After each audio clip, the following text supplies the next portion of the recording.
নমস্কার, শ্রমিক কথা আপনাদের সবাইকে স্বাগত জানাই। আমরা একটা সিরিজ স্টার্ট করেছিলাম ভারতের প্রত্যেকটি রাজ্যের ন্যূনতম মজুরি এবং ভারতের প্রত্যেকটি কেন্দ্রশাসিত অঞ্চলের ন্যূনতম মজুরি। এখানে আজকে আমরা আমাদের ভারতের মধ্যে যে 28টি রাজ্য রয়েছে সেটার জন্য আমি একটা লিস্ট বানিয়েছি। সেই লিস্টের মধ্যে আজকে আমরা ছত্তিশগড় রাজ্যের ন্যূনতম যে মজুরি রয়েছে সেটার নিয়ে আলোচনা করব। মূলত দেখুন, কাজের প্রকার এখানে 4 রকমের হয়ে থাকে। এটাকে এইভাবে শ্রেণী বিভাগ করা হয়। যদি আপনি কোথাও কাজ করছেন, সেখানে হয়তো আউটসোর্সিং কিংবা কন্ট্রাকচুয়াল ওয়ার্কার হিসেবে যদি আপনি কাজ করছেন, চুক্তিভিত্তিক কর্মী, সেখানে আপনার যে ন্যূনতম মজুরি সেটা প্রতিনিয়ত, যদি আপনি অদক্ষ কর্মচারী তাহলে আপনি আনস্কিল্ডের পেমেন্ট পাবেন, যদি আপনি অর্ধদক্ষ কর্মচারী তাহলে আপনি সেমি স্কিল্ডের পেমেন্ট পাবেন, যদি আপনি দক্ষ কর্মচারী তাহলে আপনি স্কিল্ডের পেমেন্ট পাবেন, আবার যদি আপনি উচ্চ দক্ষ তাহলে আপনি হাইলি স্কিল্ডের পেমেন্ট পাবেন। এক্ষেত্রে যে ন্যূনতম মজুরি প্রত্যেকটি রাজ্য রিভাইজ করে একটা শিডিউল মেইনটেনেন্সের মাধ্যমে 1948 এর অ্যাক্টের দ্বারা, সেটাই আমি আপনার সামনে তুলে ধরবো। দেখুন, আজকে এই যে ছত্তিশগড় রাজ্যের মধ্যে ভিলা স্টিল প্ল্যান্টও রয়েছে। এখানে যে ন্যূনতম মজুরি হবে সেটা এর থেকে কম কিন্তু হবে না। ছত্তিশগড় রাজ্যের যে ন্যূনতম মজুরিটা কত, চলুন আমি আপনাদেরকে অফিসিয়ালি যে পিডিএফ ফাইলটা রয়েছে সেটা খুলে দেখাবো। আর এই অফিস অর্ডারের মাধ্যমে আপনারা কোন পর্যায়ে কাজ করছেন সেটাও আমি আপনাদেরকে বলবো। তাহলে চলুন ভিডিওটি শুরু করা যাক। আর আপনারা যদি চ্যানেলে নতুন এসেছেন, চ্যানেলটি অবশ্যই সাবস্ক্রাইব করুন, পাশে যে নোটিফিকেশন বেলটি আছে ওটাকে অলে ক্লিক করে দিন। আমরা এরকম অনেক ইনফরমেটিভ ভিডিও আগামী দিনেও নিয়ে আসবো। তাহলে চলুন সবচেয়ে প্রথম আমাদের এই যে পিডিএফ ফাইলটি রয়েছে সেটা একবার দেখে নেওয়া যাক। যেমন আপনারা এখানে দেখতে পাচ্ছেন, এখানে যে নোটিফিকেশন রিলিজ করা হয়েছে, নোটিফিকেশন রিলিজ করা হয়েছে কার্যালয় কালেক্টর जिला রায়পুর ছত্তিশগড় আদেশ। এটা অর্ডারটা পাস করা হয়েছে দেখুন 20 তারিখ 4 মাস 2026 এ। এখানে কি বলা হয়েছে, श्रमायुक्त छत्तीसगढ़ नवा रायपुर एवं न्यूनतम वेतन अधिनियम 1948 के अंतर्गत सक्षम पदाधिकारी ने अपने अधिसूचना क्रमांक 8 नियुवे 2026-961 रायपुर दिनांक 24 तारीख 3 मास 2026 द्वारा दिनांक 1 तारीख 4 मास 2026 से এটা 30 तारीख 9 मास 2026 तक लागू किया गया है।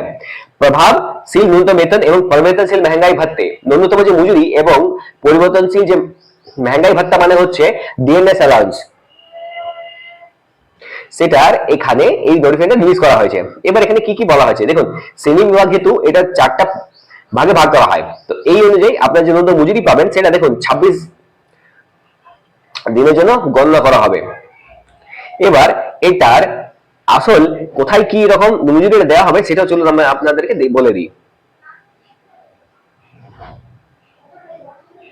এখানে যেটা বলা হয়েছে আপনারা এখানে দেখতে পারবেন, अनुसूची ख एवं अनुसूची ग 45 अनुसूची नियोजन हेतु 26 दिन के अनुसार और अनुसूची ग शासकीय विभागों के लिए 30 दिन के अनुसार।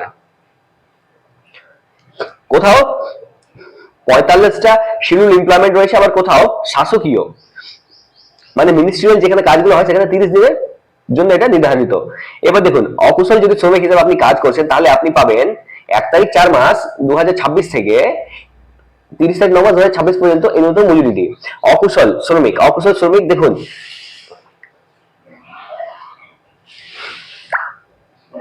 11,402 টাকা, আবার এখানে পাবেন 10,882 টাকা পার ডে। আপনারা পাবেন 438 টাকা 54 পয়সা, প্রায় 439 টাকা। আবার অন্যদিকে পাবেন 419 টাকা। আবার এদিকে অন্য যেমন এ জন এরিয়া আবার বিজন এরিয়া হয়, সেরকম এখানে মনে করুন আপনার এটা বিজন এরিয়ার ক্ষেত্রে আপনারা পাবেন 11,402 টাকা 380 টাকা প্রতিদিন। আবার এইদিকে পাবেন 10,882 টাকা 362 টাকা 73 পয়সা, মানে 363 টাকা প্রতিদিন। এরপর দেখুন, অকুশল শ্রমিকের মধ্যে কারা কারা রয়েছেন, মজদুর, কুলি, রেজা, চৌকিদার, সুইপার, ডাক রানার, অফিস বয়, चपरासी, हेल्पर, वॉचमैन, सुरक्षा गार्ड, वाहन परिचालक, पैकर, अटेंडेंट, क्लीनर, आया, किचन असिस्टेंट, गेट कीपर, हमाल, सुरक्षा गार्ड, बिना शस्त्र, गिरस्त्री, मिस्त्री, चरवाहा, कांजी हाउस सहायक, सफाई कर्मचारी, लाल बालवाड़ी आया, लाइसेंस बिल्डर, जमादार, waiter, trolley boy, laundry man, अप्रशिक्षित माली, वाशर, वाहन की सफाई करने वाला, व्हील अटेंडेंट, वाटरमैन, फीडरमैन, मुद्रणालय के head, folder, binding boy, casting boy, roller casting आदि। अर्धकालीन और 100 अंशकालीन 2 घंटे, এখানে আপনার এই জায়গাটা দেখে নিন, 5,701 টাকা আবার 5,441 টাকা, 5,701 টাকা আবার 5,441 টাকা, 851 টাকা, আবার এইটা হয়ে যাচ্ছে 2,721 টাকা, এখানে হয়ে যাচ্ছে 851 টাকা, এখানে হচ্ছে 2,721 টাকা। এটা হচ্ছে আপনার সপ্তাহকালীন বেতনটি।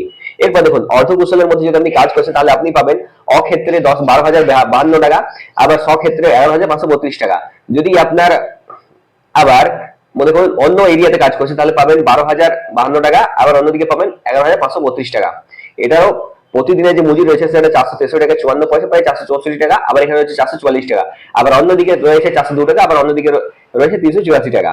এখানে সহায়ক ফিটার, সহায়ক টার্নার, সহায়ক মোল্ডার, সহায়ক ওয়েল্ডার, সহায়ক মেকানিক, সহায়ক মেশিন অপারেটর, স্টোর সহায়ক, ল্যাব অ্যাটেন্ডেন্ট, সহায়ক অপারেটর, সহায়ক মিস্ত্রি, জুনিयर टेक्नीशियन, सहायक इलेक्ट्रिशियन, विक्रय सहायक, टाइम कीपर, माली, रिंगर, खलासी, सहायक सुरक्षा निरीक्षक, सहायक मिस्त्री, सहायक मेसन, सहायक blacksmith, grounder, assistant clean shop श्रमिक, असिस्टेंट सेपरमैन, सहायक बाकेडर, सहायक कटर, पंप अटेंडेंट, हार হ্যামারম্যান, সফেদিওয়ালা, ট্রেসার।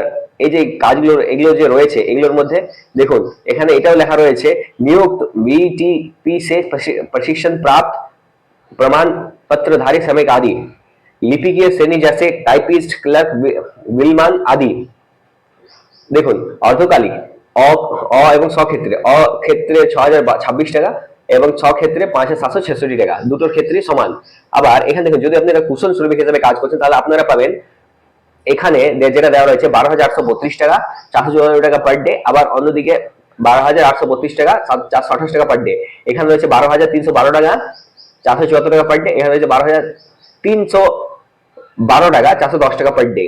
এখানে কুশল শ্রমিক, प्रशिक्षक, सहायक प्रशासकीय अधिकारी, सह प्रबंधक, सहायक अधीक्षक, सहायक लाइब्रेरियन, छात्र बस प्रभारी, वार्डन, मेट्रोन, दर्जी, सहायक सुपरवाइजर, मुंशी, ET operator, moulder, fitter, mechanic, machine operator, flaming man. এই যে রয়েছে এগুলো এগুলো আপনারা এখানে স্ক্রিনটাকে নিচে নামিয়ে দেখিয়ে দিলাম, এখান থেকে আপনারা এটাকে চেক আউট করতে পারেন। এটা কিন্তু হিন্দিতে দেওয়া রয়েছে, আমি হিন্দি পড়তে জানি সেই আমি আপনাদের সামনে পড়ে কিছুটা বলতে পারলাম। আমি বাংলা, হিন্দি আর ইংরেজি তিনটা ভাষার মধ্যে পড়তে এবং লিখতে জানি, সেই কারণে আমি এটা খুব সহজভাবেই আপনাদের সামনে তুলে ধরলাম। এটা আবার যারা জানেন না তারা একটু কাউকে আশেপাশে নিজেদের মধ্যে জিজ্ঞেস করে দেখবেন যে এই যে ন্যূনতম যে মজুরিটা দেওয়া হচ্ছে সেটা আপনারা পাচ্ছেন কি পাচ্ছেন না। এবার দেখুন অর্ধকালিক কালিক মানে হচ্ছে সেই সাপ্তাহিক যেটা রয়েছে 6,416 টাকা, এখানে রয়েছে 6,416 টাকা, এখানে রয়েছে 6,156 টাকা, এখানে রয়েছে 6,156 টাকা। স্কিলের ক্ষেত্রে ঠিক আছে। এবার উচ্চ কৌশল মানে হাইলি স্কিলের ক্ষেত্রে কে কত বেতন পাবে দেখুন, computer operator, stenographer, computer operator, stenotypist, engineering ডিপ্লোমাধারী, টেকনিক্যাল ডিপ্লোমাধারী এবং সমকক্ষ পদ আধিকারিক মানে গ্রাজুয়েট লেভেলে যারা রয়েছেন তাদের ক্ষেত্রে দেখুন 13,612 টাকা 524 টাকা পার ডে, আবার অন্যদিকে 13,612 টাকা 454 টাকা পার ডে। 524 টাকা এখানে রয়েছে 454 টাকা, এটার একটু ফারাক রয়েছে। এবারে অন্যদিকে দেখুন এখানে 13,092 টাকা 504 টাকা পার ডে, আবার অন্যদিকে দেখুন 13,092 টাকা 436 টাকা পার ডে। এই যে ন্যূনতম মজুরির এখানে যে